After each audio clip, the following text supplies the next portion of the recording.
بسم اللہ الرحمن الرحیم۔ رہی بات بیماری کی کرونا کے حوالے سے، اس پہ بہت سارے نام ہیں، میں لوں گا نہیں، ڈاکٹر چودھری صاحب ہیں انڈیا کے، آپ جا کے یوٹیوب پہ پڑھیں۔ لیکن جو ہمیں علماء نے بتایا، ہمارے اساتذہ نے بتایا، چند اس کی چیزیں ہیں جو طب اہل بیت علیہ الصلوۃ والسلام سے، اب دیکھیں نا، یہی طب اہل بیت، اس کے کافی لوگوں نے مخالفت بھی کی۔ بھائی سیدھی بات ہے کہ علم جب نیا ہوتا ہے تو آپ جب اس کو اجازت دو گے آگے بڑھنے کی، وہ پریکٹس کرے گا، ایکسرسائز کرے گا، پھر جا کے اس علم کو ترقی ملتی ہے نا۔ لیکن اگر پاکستان میں کوئی کہے کہ میں گاڑی پانی سے چلا لوں گا، یہ سب سے پہلے یہ دشمن کس کا بنا؟ پیٹرولیم کمپنیز کا۔ سب سے پہلے وہ کمپنیاں اس کو ماریں گی، کل اس نے پانی سے اگر گاڑیاں چلانا شروع کر تو ہمارا پیٹرول کون خریدے گا؟ تو ہمیشہ ایک چیز اس کے ضد میں ہوتی ہے اور ہم جانے انجانے میں اس چیز کے دشمن بن جاتے ہیں۔ اگر طب اہل بیت کی معصوم کے نسخے سے اگر کسی انسان کو شفا مل جاتی ہے، ہم نے خود آسٹریلیا میں کینسر کے مریض کو شفا دی اسی طب اہل بیت کے نسخوں سے۔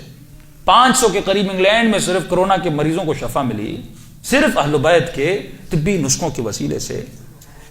کیوں؟ کیونکہ فَلْيَنظُرُ الْإِنسَانُ إِلَىٰ طَعَامِهِ، اصل بیماری ہمارے کھانے کی ہیں۔ کہ کل میں نے اس دن آپ کو کہا تھا اللہ نے 30 دانت دیے ہیں، بتایا تھا آپ کو نا کہ 30 دانت دیے اللہ نے انسان کو۔ بکری کو بھی دانت دیا، آپ کو بھی دانت دیے۔ بکری کے سارے دانت فلیٹ ہیں، ایک بھی نوکیلا دانت نہیں ہے۔ یہ میں وہاں پڑھتا ہوں جو امیروں کے گھر جاتا ہوں، جو روز مجھے گوشت کھلاتے ہیں، ان کے لیے پڑھتا ہوں۔ ہم چاہتے ہیں دل نرم ہو، کھلا کھلا کے دل کو سخت کر دیتے ہیں۔ تو میں نے کہا سارے دانت بکری کے فلیٹ ہے۔ کیوں؟ کیونکہ بکری ہے ویجیٹیرین،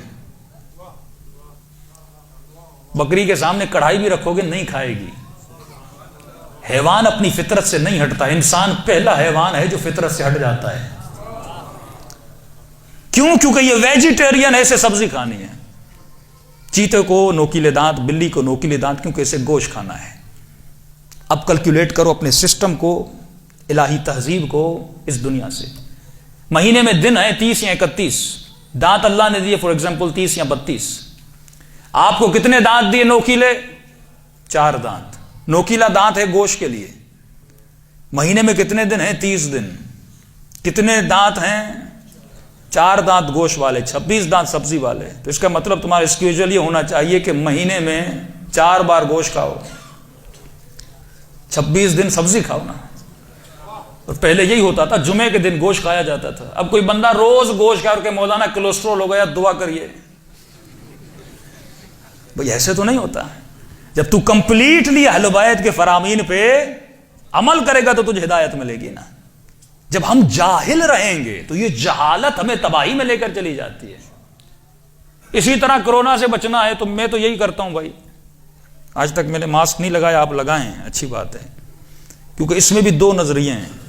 کیونکہ کل ہو سکتا ہے ڈاکٹر یہ کہیں، کیونکہ انسان کے منہ سے فرماتے ہیں کہ ہزاروں کے قریب بیکٹیریاز نکلتے ہیں، اور یہ بیکٹیریا جب ہوا میں آتے ہیں تو مر جاتے ہیں، اور جب آپ ماسک لگاتے ہو تو یہ بیکٹیریا نکلتا ہی نہیں ہے۔ کچھ ڈاکٹرز کہتے ہیں کہ ماسک کی وجہ سے بھی اب لگاؤ تو پھر تھوڑی تھوڑی دیر کے بعد سانس لیا کرو تاکہ وہ بیکٹیریا نکل جائیں۔ بعض لوگ تو میں نے دیکھا ایک مسجد میں بندہ بیٹھے اکیلا ماسک لگا کے بیٹھا ہے۔ بھائی اکیلے کیوں تم نے ماسک لگایا؟ ماسک ہے تاکہ اس کا بیکٹیریا جیسے زکام ہوتا ہے وہ چیزیں تیری طرف منتقل نہ ہو، لیکن پھر بھی باہر جائیں، کھلی ہوا میں ماسک نیچے کیا کریں، بند فضاؤں میں آپ ماسک لگا رہے ہیں تاکہ اس کا بیکٹیریا آپ کے بیکٹیریا سے نہ ٹکرائے۔ تو تھوڑا بہت خود بھی اسٹڈی کریں، نقل والے نہ بنیں، عقل والے بنیں۔ تو اس کا سمپل مشورہ میں آپ کو دوں کہ دن میں نماز 5 وقت واجب ہے نا، تو 5 وقت نماز ہے، اس کا مطلب مجھے کتنی بار وضو کرنا ہے؟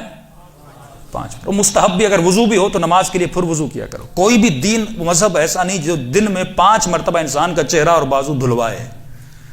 اسلام واحد مذہب ہے، تو کوشش کیا کرو اس 5 کو 10 کر دو، کہ دن میں 10 مرتبہ ہر آدھے گھنٹے کے بعد گھنٹے کے بعد وضو کیا کرو۔ اب وضو میں کلی بھی ہے، ناک میں پانی بھی جاتا ہے، اور یہ ثابت ہوا جب ٹھنڈے پانی سے انسان وضو کرتا ہے کافی بیکٹیریا ٹھنڈے پانی سے مر جاتے ہیں، یہ بھی سائنس میں ثابت ہوا ہے۔ تو جب وضو کرتے ہیں تو وضو آپ کے سارے بیکٹیریاز کو مار دیتا ہے، اور اسلام میں ویسے بھی کھانے سے پہلے انسان ہاتھوں کو دھویا کرے۔ دوسرا، کھانے کی ترتیب۔ اسلام میں کھانا 3 ٹائم نہیں ہے، 2 ٹائم ہے۔ علماء کی روش جو ملتی ہے بہترین 2 ٹائم کھانا کھائیں، بیچ میں انسان تھوڑا فروٹ کھا لے۔ اور یہ انڈیا کا ڈاکٹر ہے چودھری، بہت مشہور ڈاکٹر، اس نے تقریباً ابھی تک 5000 مریضوں کو، اور اس نے چیلنج کیا ہے کہ انڈیا کا کوئی بھی مریض آئے میں ٹھیک کر کے دکھاؤں گا. دوسرا سب سے زیادہ ہم جب بیمار ہو جاتے ہیں، نئی ریسرچ سے پڑھا، کچھ ڈاکٹرز ہوتے ہیں جو ڈاکٹر بن جاتے ہیں لیکن نہ تھیسس لکھتے ہیں، نہ انٹرنیشنل کانفرنسز میں جاتے ہیں، زیادہ ریسرچ نہیں کرتے. انسان جب بیمار ہوتا ہے، سانس کا مسئلہ آپ کو ہو جاتا ہے. کووڈ 19 اور کورونا میں بڑا فرق ہے. کووڈ 19 جس کو بھی پھیپھڑوں کا اپنا نمونیا ہوگا، جس کو بھی اس کا کووڈ 19 پازیٹیو آئے گا، پھیپھڑوں کا مسئلہ ہو جائے گا. اب پھیپھڑوں کا جیسے آپ کو مسئلہ، اگر آپ ہاسپٹل جاتے ہیں تو ہاسپٹل والے فوراً آپ کو وینٹیلیٹر پہ لے کر جاتے ہیں. اور یہ تحقیق ثابت ہوئی ہے، جو بندہ وینٹیلیٹر پہ جاتا ہے 90% لوگ وینٹیلیٹر پہ مر جاتے ہیں. اس کی وجہ یہ ہے کہ وینٹیلیٹر آپ کو پریشر آکسیجن دیتا ہے. کون سی آکسیجن؟ پریشر آکسیجن سے. اکثر لوگوں کا جو دماغ کا تعلق ہے باڈی سے کٹ جاتا ہے، وہ انسان کہاں چلا جاتا ہے؟ آئی سی یو میں چلا جاتا ہے. تو کوشش کریں جو بندہ مریض ہے وہ خود کو گھر میں ہی کرنٹائن کر لے. اور یہ نسخہ ان کا ہے اور طب اہل بیت میں بھی اس کا آتا ہے کہ جو پھیپھڑوں کا جس کو مسئلہ ہو، وہ انسان کھانا جب کھائے اپنے وزن کے حساب سے، مثلا آپ کا وزن 70 کلو ہے، 60 kg ہے، اس کا 30% آپ نکالیں. مثال کے طور پہ اگر آپ 100 کلو کے ہیں تو اس کا 300 گرام وہ کہتے ہیں کھیرا اور ٹماٹر، کیونکہ دونوں میں وٹامن سی ہے. اور اس وائرس کو صرف وٹامن سی مار سکتی ہے، پانی مار سکتا ہے. اور انہوں نے پروو کیا ہے کہ تقریباً 5000 لوگوں کو صرف اس نسخے سے انہوں نے علاج کیا کہ صبح بھی 300 گرام اور رات کو بھی 300 گرام، جب بھی کھانا کھائیں اس میں ٹماٹر اور کھیرا ہونا چاہیے. اور اگر ویسے بھی آپ اس چیز کو یوز کریں تو اس سے کبھی کینسر بھی نہیں ہوتا، کیونکہ وٹامن سی بدن میں جتنا زیادہ ہوتا ہے انسان اس وائرس سے بھی بچتا ہے اور کینسر سے بھی بچ جاتا ہے. سب بات پڑھے محمد و آل محمد.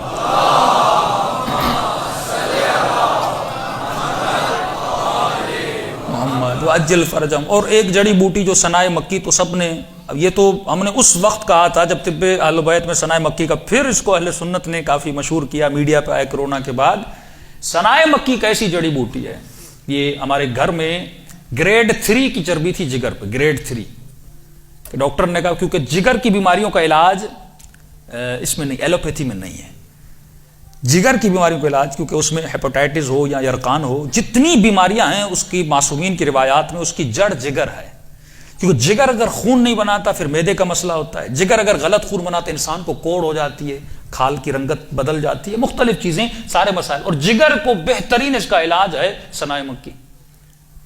ہم جو چائے پیتے ہیں، اور کتنے جتنے واقعات ہمیں ملتے ہیں، جن لوگوں نے امام زمانہ کی زیارت کی تو امام جب آئے تو اس نے کہتا ہے میں نے مولا کو کہا، مولا، امام نے کہا ہم ان فضولیات سے دور ہیں، اور دن رات ہم یہ فضولیات پیتے رہتے ہیں کیونکہ ہمیں عادت ہو گئی ہے نا. وہ چیز پیو جو تیرے لیے فائدے مند ہو.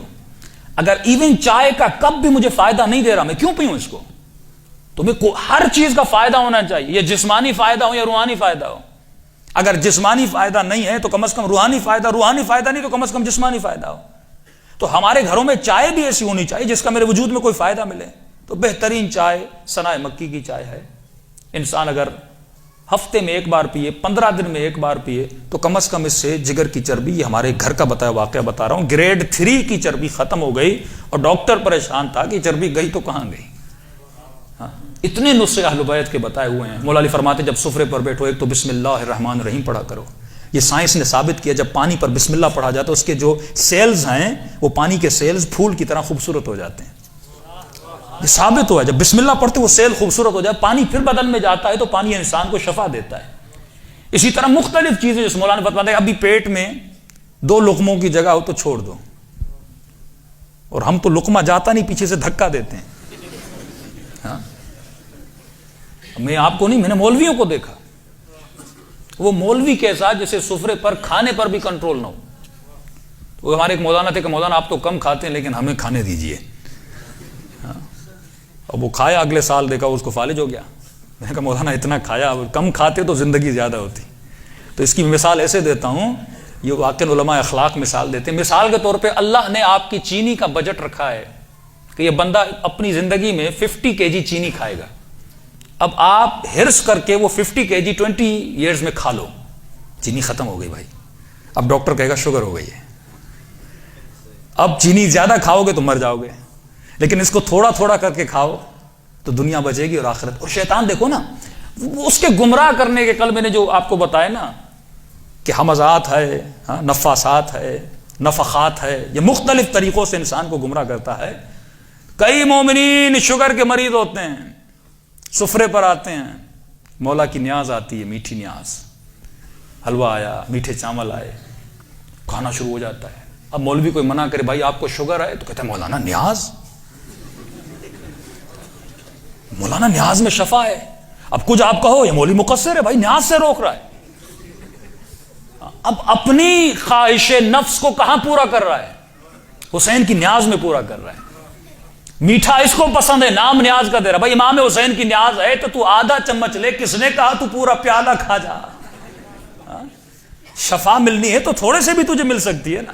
لیکن آپ دیکھو نا، اگر میں اس سسٹم میں نہیں ہوں کہ نماز تو علی کے پیچھے اچھی لگتی ہے لیکن کھانا امیر شام کا اچھا لگتا ہے، مولا فرماتے نہیں، پھر نماز بھی علی کی اچھی لگے، کھانا بھی علی کا اچھا لگے نا۔